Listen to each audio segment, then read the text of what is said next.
Leli yicala elibhekwe ngabomvu izindimbane zabantu ezigcwele ngaphandle kweNkantolo kanye nezishoshovu ezilwela amalungelo abesifazane zibuthene ngaphandle kweNkantolo njengoba bevela namhlanje.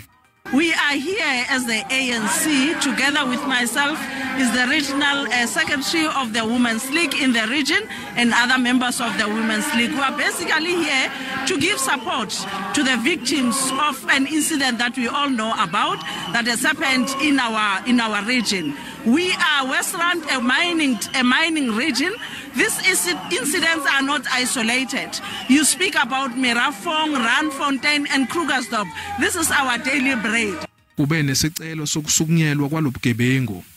If communities as well partake in this thing as being GBVs, to be aware out there to see that women are suffer and stand together and help us fight against these crimes, I think we can make a better living for each woman and each child in our South Africa. Izinqwembe ezibonakala ngaphandle kweNkantolo zithi abasolwa abanganikwa ibheyili kanti bathi sebehlala ngokuthuka ngenxa yalezigameko zokudlwengezwa kule ndawo.